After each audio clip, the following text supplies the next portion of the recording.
1, 2 Polizei, 3, 4 Grenadier, 5, 6 alte Keks, 7, 8 gute Nacht. 1, 2 Polizei, 3, 4 Grenadier, 5, 6 alte Keks, 7, 8 gute Nacht. 1, 2 Polizei. Alô, Leute, esse é o Alemanha Cast, o podcast para quem quer saber mais sobre a Alemanha. Eu sou o Vermelho. Eu sou a Fernanda. Eu sou o Rodrigo. Sou a Tati, mas para os alemães eu sou a Tatiana. Pois então, pessoal, hoje o podcast sobre alugando um imóvel na Alemanha. Muitos ouvintes perguntaram, mandaram mensagens sobre esse tópico, querendo saber mais como é essa tarefa de alugar um imóvel na Alemanha.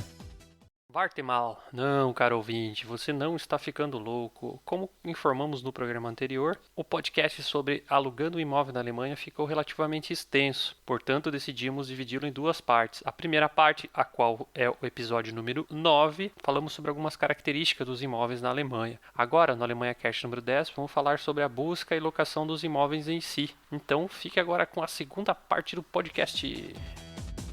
Então aí, lembrando nosso site alemanhacast.com.br, nosso e-mail podcast@alemanhacast.com.br, nosso link no iTunes, favor deixar um joinha lá para nós, instagram.com/alemanhacast, Facebook, e agora a gente também tem o Patreon. Gente. Exatamente, a gente precisa montar servidor, comprar equipamentos, dar uma trabalheira de montar o podcast aí pra vocês. Então agora a gente criou uma conta no Patreon, patreon.com/alemanhacast, onde lá você pode doar a partir de $1 por mês e contribuir com o nosso projeto. O endereço é patreon.com/alemanhacast. Deixe seu comentário no site, divulgue para seus amigos e vamos para o pauta.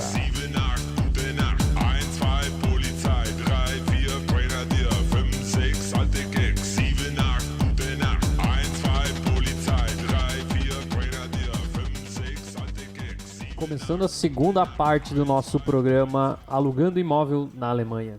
E a pergunta que todos fazem: quanto custa o aluguel na Alemanha?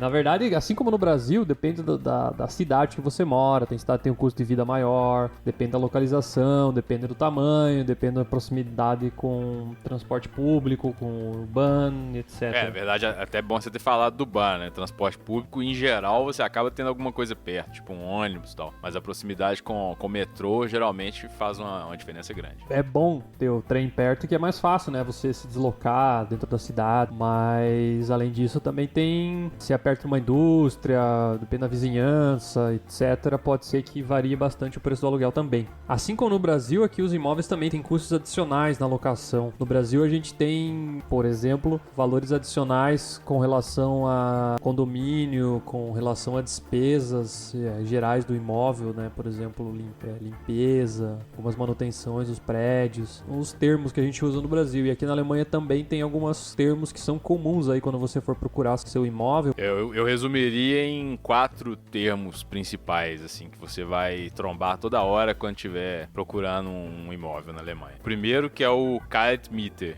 que seria o aluguel frio, traduzindo ao pé da letra. Você tá na Alemanha, né? Você tá na Alemanha, o aluguel é sempre frio, né? Que na verdade seria, né, o valor da calefação é um ponto muito importante tocante aos gastos com o imóvel. Então, o seu aluguel frio, ele quer dizer, de fato, o aluguel, o valor que você está pagando pela área, vamos dizer assim, pelo imóvel, sem considerar o quanto você vai gastar para sobreviver dentro dele. E aí você tem o segundo termo, que, fazendo paralelo com o primeiro, seria o aluguel quente, seria o Warmmiete. E aí você já inclui, então, as despesas com calefação. Varia muito a forma como você vai ver isso apresentado nos anúncios de imóvel, né? Às vezes você vai ver já direto o Warmmiete, ou às vezes você vê o Kalt e o cara já mostra qual que é o preço do aquecimento e é um valor fixo, não depende tanto de eletricidade, por exemplo, porque às vezes o aquecimento é central e etc. Mas a lição que a gente tira da brincadeira é que é sempre importante você ter os dois em mente. Geralmente eles são calculados, principalmente a calefação, até a energia elétrica, de um valor médio, que foi o consumo do morador atual do imóvel. Então, ao contrário do Brasil, onde você paga mensalmente o consumo de quilowatt-hora, aqui na Alemanha você paga uma média, que foi o que o morador anterior ou o morador atual teve, consumo no imóvel, e depois no final do ano você faz a leitura e você paga a diferença ou recebe o retroativo, no caso a diferença. Se você gastou menos do que o morador anterior, você recebe o dinheiro de volta. Se você gastou mais, você tem que pagar essa diferença. Por exemplo, no mês passado a gente teve que pagar, se eu não me engano, foram 140 euros a mais, porque o morador anterior era uma pessoa só, e a gente tá morando em 2, então nossa calefação, nosso custo com aquecimento da água e a calefação foi um pouco maior do que o morador anterior. Então a gente teve que pagar essa diferença. Então provavelmente ano que vem vai vir reajustado e dividido esse valor adicional que a gente pagou mensalmente. Então aí, além desse jogo de Kaltmiete e Warmmiete, né, o frio contra o quente, que você sempre tem em mente o quanto você vai gastar para aquecer o seu apartamento, você tem também os chamados Nebenkosten, que seriam os custos adicionais do apartamento. Eu gosto de traduzir mais ou menos 1 para 1 como condomínio. A gente paga aqui o valorzinho também, acho que é 40 euros por mês, que é para manutenção geral do prédio aqui, apesar de não ter zelador, não ter limpeza aqui. Aqui no nosso prédio, a gente que limpa as áreas comuns. É dividido uma vez por semana, cada morador limpa, cada morador tem que limpar as escadas, a garagem na frente do prédio, a calçada. Quando for a vez da pessoa limpar também, se por um acaso ter neve, a pessoa tem que tirar a neve também, não pode deixar a neve na frente da calçada. Por sorte, esse ano nevou bastante, só que nenhum dia que tinha que limpar a neve a gente tava como limpar o apartamento, sabe? Mas enfim, né, uma hora vai chegar que a gente vai ter que tirar a neve da calçada também. Que no Brasil isso também não existe. A gente nem limpava o nosso apartamento no Brasil e aqui tu tem que limpar o teu apartamento e as áreas comuns. Então, o nosso, por exemplo, ele é limpado sozinho. Alguém passa lá e limpa. Mas a gente sabe que não é todos. Quando a gente estava no processo de alugar, alguns já avisavam, vocês vão ter que limpar a frente ou o andar. Depende também, acho que, das pessoas do prédio, né? Se elas entram num acordo ou não de alguém limpar. Então, uma vez por semana tem uma senhorinha que passa limpando os andares. Eu tive a sorte até agora de morar só em apartamento em que tinha alguém responsável pela limpeza, uma firma externa, sei lá. Mas também é importante falar aqui na região, né? Isso é uma tradição da região.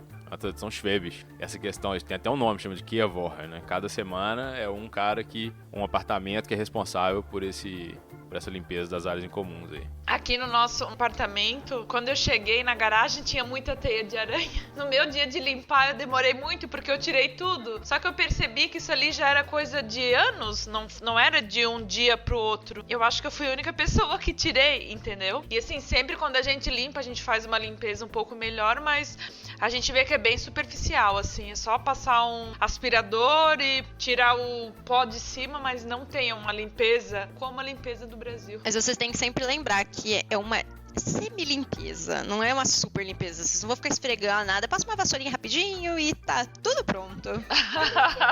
Mas esse negócio da limpeza compartilhada aí pra mim é que nem morar na República de Estudante, que nem a gente comentou antes.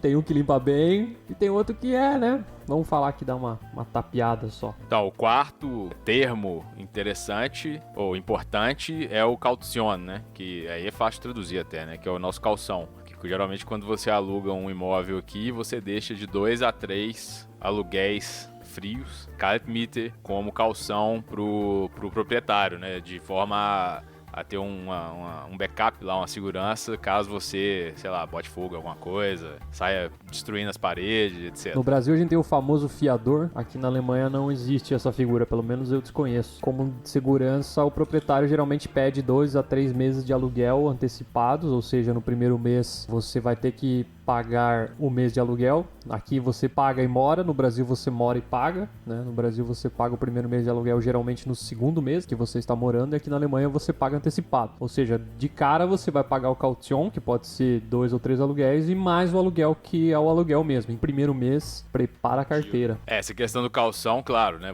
É um calção.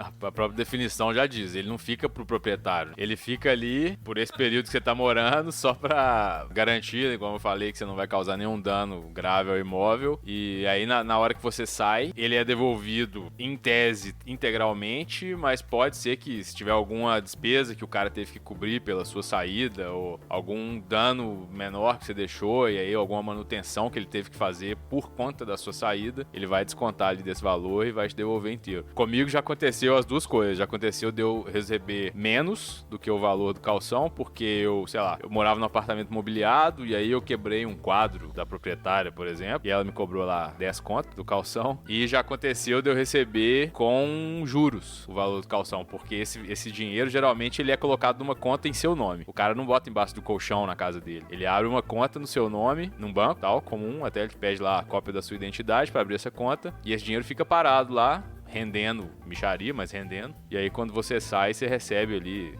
os 3 aluguéis mais 0,5%. E o valor do que eles devolvem pra você no mês que você sai ou tem um prazo pra devolver? Isso aí depende muito de como foi a negociação com o proprietário para definir a sua saída. Geralmente os contratos têm 3 meses, né? De prazo de quebra, vamos dizer assim, de aviso para ambos os lados, ou seja, se o cara quiser te mandar embora, você ainda tem 3 meses, e se você pedir para sair, o cara vai ter 3 meses. Tem algumas variações, mas eu acho que não vale a pena entrar muito em detalhes. A via de regra são esses 3 meses. E aí você geralmente recebe ao final desses 3 meses, né? Quando termina o prazo mesmo, quando você formalmente, juridicamente está fora, você vai receber esse dinheiro de volta. Então uma dica para os nossos ouvintes aí, se você já está morando na Alemanha, já tem seu apartamento alugado e está planejando trocar para um novo imóvel, é bom você pensar nisso, porque provavelmente talvez você vai ter que economizar, vai ter que ter um dinheiro a mais para pagar o calção do novo imóvel até o momento de você receber o calção do imóvel anterior. Então pode ser que isso demore um pouco. Claro que eu já vi, por exemplo, teve colegas aí que chegaram e alugaram o imóvel e negociaram com o proprietário e pagaram esse caution aí parcelado, né? Então eles pagaram em 3, 4 meses o caution, não tiveram que pagar de uma vez só. Então isso é tudo negociável, mas é bom ter em mente que o dinheiro pode ser que demore um pouco para voltar para você. Eu mesmo já paguei parcelado o caution, na verdade. E agora essa sincronia aí que a gente tá falando, ela raramente acontece, ou seja, você vai precisar mesmo de bancar 2 caution durante um certo período. É importante dar uma frisada nessas taxas a mais, né, adicionais que tem ainda, além do aluguel, da calefação. Por exemplo, a questão de luz, né, energia elétrica, você vai pagar a parte. Se a sua calefação for toda elétrica, é claro que vai vir embutido tudo numa conta só, obviamente, mas quem fecha o contrato com o fornecedor é você, como inquilino, né, o dono não tem nada com isso. Inclusive, isso é um tópico à parte, dá para discorrer muito a respeito disso, que você pode procurar o seu fornecedor, não tem só fornecedora local, isso etc. É uma grande diferença. No Brasil, a luz chega na sua casa, você usa aquela operadora ali, ou aquela fornecedora e acabou. Aqui você pode optar. Uma coisa legal nesses contratos de, por exemplo, de luz, se você transfere ele para nova casa, eles te mandam caixa para você transportar suas coisas. Por exemplo, caixa de papelão, manda 10 caixas de papelão. Porque você avisou ele que você vai continuar com ele e vai para a próxima casa. Então eles te dão 10 caixas de papelão para você fazer a mudança. E eles têm várias coisinhas dessa pra eles não te perderem numa mudança de casa. Então, assim, isso também é legal. Quando você for mudar, você tem que ficar esperto para as coisas que você ganha nessas mudanças. Você pode necessitar também de um contrato de fornecimento de gás, dependendo se você tiver, né, algum calefação ou fogão a gás, alguma coisa que consuma gás no seu imóvel, aí você vai ter que ter um fornecimento de gás também, geralmente são os mesmos provedores de energia. E internet, né, hoje em dia todo mundo também tem um contrato de internet em casa, você também vai pagar a parte. Esse negócio da internet eu acho interessante. Existe alguém que não tem internet em casa? Porque assim como energia elétrica, eu acho que a internet já devia estar conectada, sabe? Porque é uma coisa básica, sabe? O último apartamento que eu aluguei lá no Brasil, eles instalaram a internet antes de ter luz. Eu tive que ligar o modem no corredor. Então, eu acho que, sei lá, a internet devia ser padrão, assim como água, luz. A gente chegou... Tava um mês morando aqui, já veio uma carta pra guest house que a gente tava pra começar a pagar a taxa de TV. Daí ela mandou uma carta pra lá falando que a gente tava lá e não tinha um apartamento, mas enfim, assim que nós se mudamos pra cá, 2 meses já chegou a carta pra começar a pagar. E uma coisa que é importantíssima, isso é pago por casa e não por morador. Então... Quando você paga por um morador e você tem que avisar a prefeitura que existem mais moradores morando na casa para ninguém ter que pagar a mais. Então é um por casa. Então se você tem 3, 4 pessoas na sua casa, você tem que vinculá-los a esse pagamento também, mas você vai pagar uma mensalidade só. Porque senão a pessoa vai ficar meio que tendo que pagar dela também, e não tem, é um só.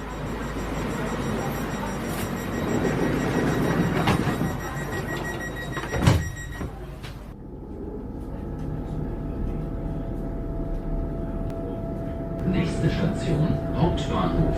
Ausstieg in Fahrtrichtung links. Vamos iniciar as buscas do imóvel.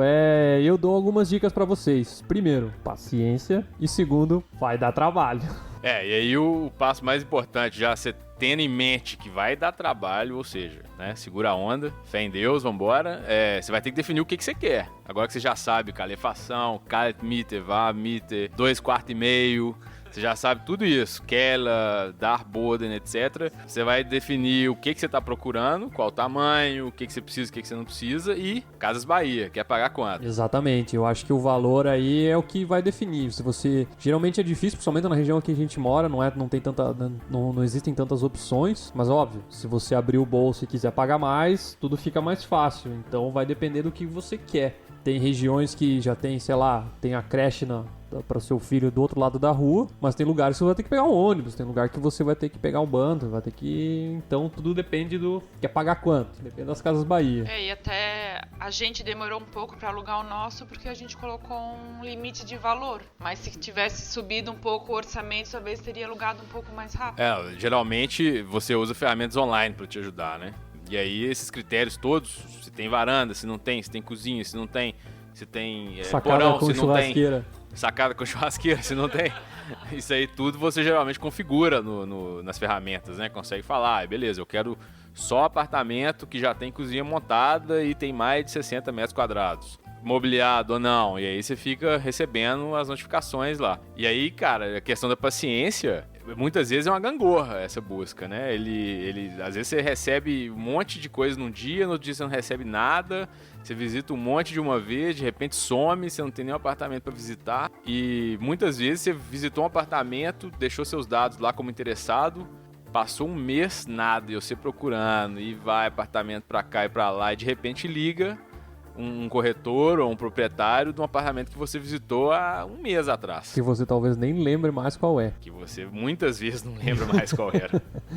Porque você, né, geralmente principalmente quem chegou agora e tá procurando o primeiro imóvel para alugar, eu acho que é um pouco mais complicado. Então, o que eu digo, liga a metralhadora e sai dando tiro, porque uma hora você vai acertar algum, então certamente vão te ligar, vão falar e você nem vai lembrar quem é, e muito menos talvez onde que é o apartamento, então você tem que ter isso em mente também. E mesmo essa metralhadora, ela tem que ser uma metralhadora bem planejada, porque até como você vai entrar em contato com essa pessoa, eles vão te avaliar se eles vão te chamar ou não para uma próxima entrevista de acordo com o seu primeiro contato com eles. Como são muitas pessoas se candidatando a um apartamento, você tem que se candidatar da melhor maneira. Então você tem que mostrar a maior parte de dados que você pode no primeiro contato com ele, que vai ser ou um e-mail ou um contato via algum site. E ali ele vai te selecionar ou ele já vai te excluir. Então esse primeiro contato ele tem que ser muito bem planejado. Então, primeiro, conforme o Rodrigo falou ali, você tem que definir o que você leva mais em consideração, o que é mais importante para você. Antes de sair procurando, tem que ver o que você quer, se você quer 2 quartos ou 2 quartos e meio, 3 quartos e meio. Então, isso são os critérios. Primeiro, defina essas metas, né, esses targets aí do que você realmente quer e inicie as buscas. Eu, particularmente, acho muito difícil você achar o imóvel ideal. Sempre vai ter alguma coisa, algum defeito, alguma coisa que você não gosta, aquele banheiro separado que vocês falaram aí. Tem lugares que não aceitam animais de estimação, por exemplo. Se você tem algum animal além do seu marido, às vezes eles não aceitam animais de estimação. Tem apartamentos que não aceitam nem criança. Tem que verificar tudo isso. 2 outros quesitos que sempre aparecem tanto nas pesquisas quanto nas visitas fumante ou não, e você toca algum instrumento musical? Tá, mas aonde que eu consigo buscar imóveis para alocação na Alemanha? Primeira forma óbvia, a gente até mencionou, é a internet. Existem sites especializados, a maior parte, eu acredito que hoje todos eles têm um aplicativo também que você coloca no celular, fica recebendo notificação online, vamos dizer, entre aspas, né? Ele vai te atualizando de acordo com os critérios de busca que você definiu. É, claro, o caminho mais confortável, né? Até para os dois lados, eu diria. Você consegue ver algumas fotos e até alguns você consegue ver o bairro que é. Às vezes ele não dá a localização exata, mas pelo menos tu tem noção de qual região é, então isso ajuda bastante. Exatamente. A questão do aplicativo ou do site é uma forma muito fácil, né, de você entrar em contato com proprietário. E aí o que acontece é que cada anúncio que aparece bomba de e-mails, né? De gente procurando, de gente interessada. Então, assim, você tem que ficar realmente em cima desses anúncios novos, porque se aparecer um anúncio e você foi ver 12 horas depois, a chance do seu e-mail ser o 329º é grande. E aí, você acha que o cara vai ler? Nem ele pegou aleatoriamente ali os primeiros e acabou. Isso é muito sério, porque aconteceu exatamente com a gente. A gente tava, nesse último apartamento que a gente tava procurando, a gente mandava pra todo lugar. Então gostava, mandava. E o que acontece? Como eles recebem muitos, eles desativam. Quando desativa o anúncio, some tudo. Então você perdeu todos os dados. E aí a pessoa fala, estamos entrando em contato sobre o apartamento XYZ. Tá bom, aí você tenta entrar lá no site, cadê o apartamento XYZ? O link sumiu. E aí você não faz ideia qual que era o apartamento. Se você quer aceitar, se você não quer. E aí você fica vira um caos. Então assim, quanto mais você guardar, é melhor. Tem uma dica valiosa aí que eu não sabia e fiquei sabendo depois. Que tem alguns sites que você consegue pagar uma assinatura. Você como usuário do site, no caso, você consegue pagar a assinatura e as suas perguntas via site são, vamos dizer assim, são entregues com prioridade para o proprietário. Então isso ajuda você a conseguir o contato com o proprietário mais facilmente. Na verdade, eles começaram a explorar essa demanda enorme, né? Então, essas assinaturas premium que eles colocam à disposição, existem proprietários ou corretores que liberam os anúncios só para quem é premium. Então, em alguns casos, você nem chance tem se você não pagar essa assinatura. Isso é coisa de 20 euros no mês, eu acho. E você pode cancelar a partir do segundo mês, então você não vai gastar milhões de assinatura. Principalmente se você tem pressa e quer alugar logo de uma vez, eu acho que é bem válido você pagar isso aí para facilitar um pouco a sua procura. Com certeza é mais barato do que pagar para um corretor. Outro meio que tem bastante aqui, que até para mim é um pouco, vamos dizer assim, old fashion, é jornal. Como a gente tem essa taxa de telecomunicações, eu acho que jornal, TV, é tudo financiado por esse valor aí. Então a quantidade de jornal circulando sem custo, no caso, a gente recebe aqui, não sei, uns 3, 4 jornais toda semana e a gente não paga nenhuma assinatura. Vem um jornal grande com um monte de matéria escrita, cheia de propaganda, mas a gente não paga, então é tudo financiado. E muita gente que está procurando imóvel não só busca anúncios de imóveis nos jornais, mas como coloca anúncio no próprio jornal dizendo que você está procurando imóvel. Isso é uma coisa totalmente diferente, que a pessoa coloca a foto dele, diz lá a descrição, família, casal, 2 filhos pequenos, idade tal, trabalha não sei aonde, procurando um imóvel de Dradzima, por exemplo. Lá na Uni também tem isso, que é um painel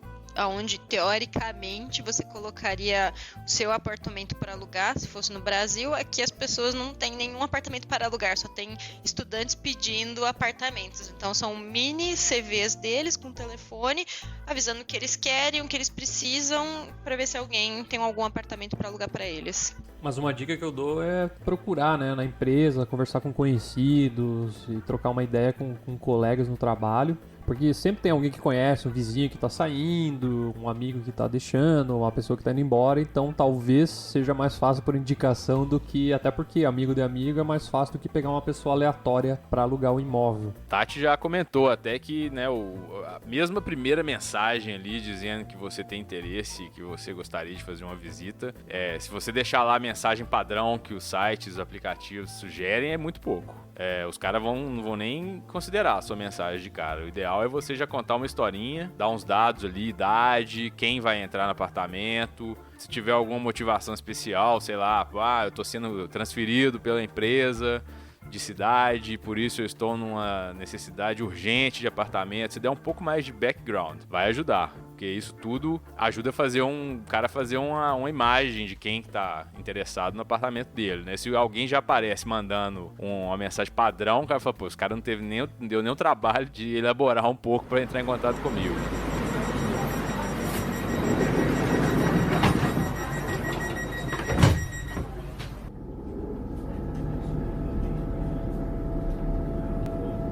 Nächste Station, Hauptbahnhof. Ausstieg in Fahrtrichtung links. Visitando os imóveis. Caro ouvinte, não basta apenas você ter toda essa estratégia para conseguir ser mais efetivo nesse primeiro contato com o proprietário. Além disso, você tem que visitar os imóveis e na visita tem algo bem diferente para nós brasileiros, pelo menos para nós brasileiros, que são as entrevistas. Sim, você acha que foi difícil arrumar emprego na Alemanha fazendo um monte de entrevista e conversas e testes e etc. Sim, você para alugar um imóvel também tem que fazer uma entrevista. Não chega a ser uma entrevista de emprego, assim, aquela tensão com perguntas e pessoa querendo te testar e saber o nível de conhecimento técnico, mas o cara tá interessado em saber quem você é. Ele vai te medir de cima a baixo, vai perguntar onde você trabalha, o que você tá fazendo, quais são os seus planos, né? Não chegue de bermuda, chinela havaiana. Aí a questão da aparência, né? Querendo ou não, o cara vai ser aquela primeira batida que ele vai dar. A olhada que ele vai bater vai ser a impressão que vai ficar, né? Como já diz o ditado. Já fui em várias visitas diferentes, com mais gente, com menos gente, né? Às vezes eles combinam as visitas e aí tem mais de um interessado ao mesmo tempo. Você vê gente de terno, de gel no cabelo. Parece que o cara tá indo, de fato, para uma entrevista de emprego ou visitando um cliente. Eu não acho que você precisa de sempre ir de terno e gravata lá e aparecer engomado demais. Mas também você não precisa de havaiana, bermuda e, sei lá, regata, mostrando aquele tanto de tatuagem que você tem no braço e aquela bala perdida que você tomou no ombro. Como essas entrevistas são de muitas pessoas, você tem que ser notado de alguma maneira. Porque ele tem que guardar quem foi você que estava lá dentro. E ele já criar meio que um carinho por você nessa primeira entrevista. Faça questão de conversar com ele, faça questão de brincar, mostrar que você tá ali e que você veio e que você tem coisas boas pra ficar naquele apartamento. Então, mostre o seu emprego, fale mais sobre você, faça questão de ele escutar quem é você. Porque, assim, existem vários tipos de visita. Tem algumas visitas que são de 15 em 15 minutos, sobe 2 casais. Existem visitas que, às vezes, você vai sozinho. Existem visitas que a gente chama de festa. Eles vão falar, 1 hora vai estar aberto e você chega, numa das visitas que a gente foi, por exemplo, tinha fácil umas 40, 50 pessoas dentro do apartamento só. O cara tem que lembrar de você, porque ele não vai lembrar de você. Então, assim, e eles fazem anotações nos papéis que você deixa, né? Porque você já chega com todos os seus papeizinhos e você fala que você quer ficar no apartamento. E se ele gosta de você naquele papinho que você tá ali, que já estão 40 pessoas, ele faz anotações no seu papel. Então, assim, se faça ser lembrado de alguma maneira nessas entrevistas, porque isso é muito importante. Esse negócio de ter muitas pessoas visitando imóvel é meio engraçado. No Brasil eu já aluguei alguns imóveis e você chega lá, você e o corretor, quer dizer, geralmente quando vai alugar, o cara te dá a chave lá na imobiliária e você vai sozinho por conta ver o imóvel. Aconteceu muitas vezes, que aliás, poucas vezes o corretor foi junto comigo. E aqui é diferente, aqui você chega, o apartamento tá ali aberto, o corretor tá lá e as pessoas chegam lá, 5, 6, 7, 8 pessoas no horário no range ali de 1 hora para ver o imóvel. Então é bem diferente assim essa experiência. Então, além de você estar procurando uma coisa, às vezes meio que desesperado, meio com pressa para conseguir alugar alguma coisa, e chega ali e tem várias pessoas competindo contigo, vamos colocar assim. Que nem o Rodrigo falou, a primeira impressão vai ser a que vai ficar. Então acho legal você parecer gente nessa hora. Completando um pouco o que a Tati falou, você se fazer ser notado é importante, pro cara pelo menos lembrar da história e de repente alguma coisa que você comentou vai ser um critério que ele vai levar em consideração para te escolher. Agora eu não acho que ajuda você puxa-saco também. Você chegar lá e ficar alugando, cara. Às vezes, principalmente essas visitas festa ou visitas públicas, que você vai chegar e vai ficar a meia hora ali conversando com o cara, não deixa mais ninguém falar com ele. Não acho que acrescenta também. Você tem que fazer as perguntas que te interessam mesmo, são relevantes, né? Tem que fazer alguma reforma, como é que é pra entrar, como é que é pra sair, quando que vai estar livre, etc, etc. E explicar por que você está interessado no apartamento. Tô precisando de mudar porque a empresa me relocou. Tô precisando de mudar porque o meu apartamento atual, o dono pediu ele de volta. Fora isso, né, não precisa de alugar o cara. E, por outro lado, você vai trombar com gente que vai ficar lá alugando o corretor ou o proprietário, que é o responsável. Você quer falar, às vezes, com o cara e tem um caboclo lá do lado que fica falando da morte da bezerra porque ele quer achar que tá sendo simpaticozão lá com o cara. Tem gente que exagera, né? Quer puxar atenção pra ela e às vezes eu acho até pior, na verdade. Tem que ter um meio termo, né? Tem que mostrar interesse, mas também não extrapolar. Deixa pros outros também, né? Tá todo mundo competindo. Mas como é que eu faço pra convencer o proprietário? Bom, eu acho que o principal critério é o que eu acabei de comentar. É você realmente explicar por que você quer morar ali, por que ele deveria passar o apartamento para você. Muita gente leva em consideração realmente o motivo da mudança. Inclusive o apartamento atual que a gente mora foi conquistado dessa maneira. O cara se sensibilizou com a história que a gente teve que sair do anterior, porque o proprietário pediu ele de volta para uso próprio. E ele mesmo disse, eu vou anotar isso aqui porque para mim é muito mais interessante atender alguém, vamos dizer, que tem uma necessidade real do que alguém que, eu cansei da minha rua, vou mudar para 2 ruas para baixo. Isso é importante, eu acho jogar real mesmo. Você que mesmo recém-chegado, ou você que tem que trocar de apartamento porque o dono pediu o seu apartamento de volta, por qualquer motivo, eu acho que é bom você tentar jogar real e convencer ele ali do que você realmente precisa morar lá. Outra coisa que me chamou a atenção, que eles... Aqui na Alemanha tem o Schufa, que é na verdade como se fosse o SPC ou Serasa do Brasil, que é para ver se um cadastro de bom pagador. E quando a gente chegou para fazer a entrevista aqui no imóvel, eles acabaram perguntando pra gente se eles podiam consultar isso. No caso, eles entregaram um formulário, eu assinei, dizendo que ok, podia consultar meus dados, então isso também foi levado em consideração para escolher a gente. Obviamente que não tinha problema nenhum, porque eu tinha recém-chego aqui na Alemanha. Teve um colega do Brasil que veio morar pra cá e ele acabou trazendo a escritura do apartamento que ele tem no Brasil. Então ele mostrou pro proprietário aqui da Alemanha que ele tinha imóvel no Brasil. Na verdade, só meio pra dizer assim, não sou um aventureiro aí que tô tentando a vida, eu realmente tenho aqui um emprego e tal, deixei minhas coisas lá. Geralmente, quase, 90% ou mais dos apartamentos que você visita, se você tiver interesse, eles vão te pedir 3 coisas, que é o que eles chamam de Mieter-Selbstauskunft, que é como se fosse um formulário falando quem são as pessoas que vão entrar, o que elas fazem, qual o endereço, quantos anos, de onde vêm, para onde vão, etc., do que se alimentam, Globo Repórter. O Schufa seria o segundo, que é essa declaração do SPC, dizendo que você é um bom pagador.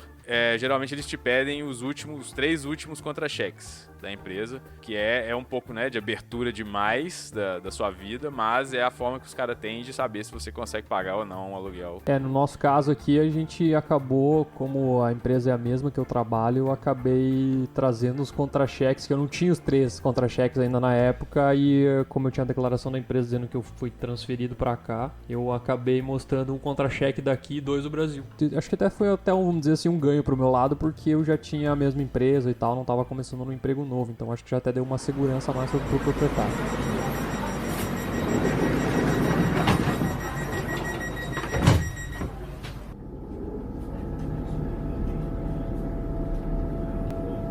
Nächste Station, Hauptbahnhof.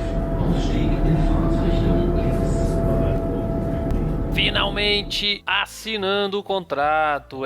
Finalmente chegou a grande hora de assinar o contrato, mas antes disso, eu preciso reformar o apartamento? A questão de reformar apartamento antes de entrar não costuma ter muita treta, não. O tópico que geralmente é discutido é a questão de pintar o apartamento ou não. Aí varia de caso a caso. Em geral, eu diria que a maioria dos casos, você pinta ao entrar o apartamento. Aqui, geralmente, você pinta ao entrar porque aí você vai lá e coloca a sua parede rosa com bolinha amarela, do jeito que você quiser, né? Você não fica dependendo do que o cara que saiu deixou. Existem alguns casos, por outro lado, que o proprietário exige que ao sair você pinte as paredes de tons claros ou de branco, especificamente, só para ele garantir que não vai ficar uma parede, um quarto todo vermelho, por exemplo, que vai talvez tornar mais difícil alugar pro próximo. Uma coisa que quando vocês entram no apartamento é importante também que vocês documentem todos os problemas que nem no Brasil do apartamento. Tem um risco no chão,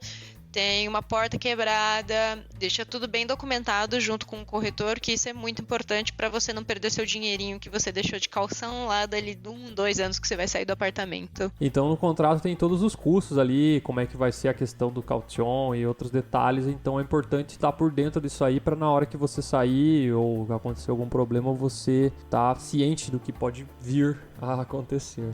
Geralmente depois que você assina o contrato, você já faz o pagamento do calção. Que nem a gente comentou antes, às vezes você pode parcelar, você pode negociar ali com o proprietário para não ter que pagar de uma vez só. A gente acabou pagando de uma vez só, poderia ter talvez até negociado.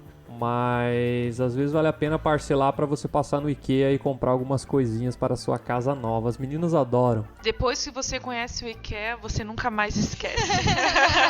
Tem uma amiga nossa que veio do Brasil faz pouco tempo. Eu já tinha falado pra ela antes de vir, porque eu tava conversando com ela. Falei, o IKEA. Ela foi semana passada lá, ela falou, gente, não tem como não querer levar tudo. Ela disse assim, meu marido já falou que eu não posso ir sempre.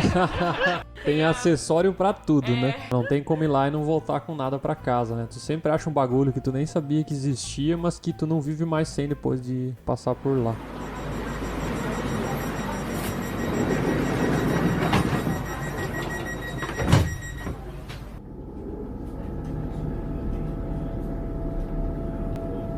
Nächste Station, Hauptbahnhof.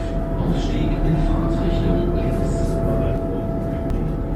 Depois disso tudo, depois de assinar o contrato, pagar o calção, fazer a vistoria, quer dizer que eu já posso no dia seguinte entrar na casa? Geralmente, o que acontece é que você marca uma reunião lá com o cara, você marca um dia que vai ser a famosa cerimônia de entrega de chaves. E é importante ressaltar que o pré-requisito para acontecer essa passagem, essa entrega de chaves, é você ter pagado o calção. Ou pelo menos a primeira parcela, né? Se você negociou com o cara. Que é a garantia que ele tem que realmente você vai entrar, vamos dizer assim, né? Que ele ficou com um pedaço da sua grana. Se você pega a chave e já muda, bom, teoricamente você pode. Porque se o cara te deu a chave, quer dizer que os inquilinos atuais já saíram, né? A questão é só de aquela sincronia ali, o ajuste fino de, bom, falta tirar mais um negocinho.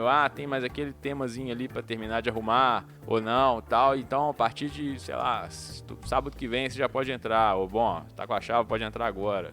Aí vai caso a caso. Eu percebi já que algumas vezes durante quando um inquilino sai do imóvel e eles anunciam a novo morador, no caso anunciam que o imóvel está disponível, eles fazem algumas reformas. Eu sei que a gente visitou alguns imóveis, estavam reformando banheiro, estavam arrumando alguma coisa nessa transição. Então se a reforma não ficou pronta, talvez você tenha que esperar um pouco mais ali para conseguir realmente entrar no imóvel. O nosso apartamento, por exemplo, a gente fez uma negociação porque a gente acabou entrando no apartamento e ele não estava pronto a reforma, e aí a gente ganhou um descontinho, né, no aluguel, e a gente entrou com ele assim. Então foi bom também, porque era uma reforma que era ruim, mas ela não fazia com que a gente não entrasse no apartamento. E pra gente seria ótimo entrar já. Então a gente conseguiu esse desconto, então pra gente foi um bem bolado entre a gente e o proprietário. Mas uma coisa aí, só finalizando esse tópico, que eu sei que tem toda essa burocracia aí de fazer entrevista, de falar com o proprietário e etc. Mas acaba que, vamos dizer assim, a gente acabou se aproximando um pouco mais deles. O proprietário do imóvel que a gente mora, ele é super querido, né? Nessa entrevista do apartamento, a gente acabou conhecendo o proprietário do nosso apartamento melhor. Tanto que quando a gente mudou, veio pegar a chave, eles estavam aqui. Antes, quando a gente assinou o contrato, a senhora perguntou se ela podia plantar coisa na sacada, se eu ia cuidar. E assim, no Natal ele traz presente. Cada vez que ele vem visitar a gente, ele traz um chocolate ou traz uma espumante. Foi até interessante, quando a gente veio aqui pra pegar a chave, ele deu uma espumante pra gente, chocolatinho, deu telefone, a gente conversou um pouco. Ele falou, não, um dia você tem que ir lá na minha casa, vamos lá conversar e tal. Então é interessante. Teve outras vezes que teve que fazer alguma manutenção aqui no apartamento e ele veio junto com a pessoa que ia fazer a manutenção. Ele é um senhor aposentado, então acho que ele tem um pouco mais de tempo pra se dedicar a esse tipo de coisa. Então veio o rapaz aí, o encanador, arrumar uma questão no banheiro e ele veio junto. E ele, como veio atrapalhar a gente por causa da manutenção, ele veio tudo envergonhado, daí trouxe chocolate pra gente e tal. Então até no Natal ele deu um dicionário pra nós, português e alemão. Ele foi bem simpático. O mais fofo é que ele se esforça em falar inglês, porque sabe que não fala o alemão perfeito, sabe? Isso é bem bacana, porque no Brasil o aluguel é uma coisa muito negócio, né? Você não conversa geralmente com o proprietário, você conversa com o lugar que te alugou o apartamento. Então seus problemas são resolvidos com um intermediário no meio. E aqui a grande maioria dos apartamentos, por mais que teve uma imobiliária no meio, você vai resolver os seus problemas com o proprietário. Então isso resolve tudo mais rápido e às vezes gera até uma ligação entre você e o proprietário de uma maneira melhor. Com certeza. Ele conhecendo você e sabendo como é que é, né, você e sua família, eu acho que acaba ficando uma relação melhor, e até se tem algum problema, alguma coisa, fica mais fácil essa negociação para resolver os problemas. Eu particularmente quero adotar essa tática aí, alugar, se tiver imóveis no Brasil, alugar e tentar conhecer as pessoas, né? Você só tem que esperar que no Brasil a pessoa não abuse de você lá.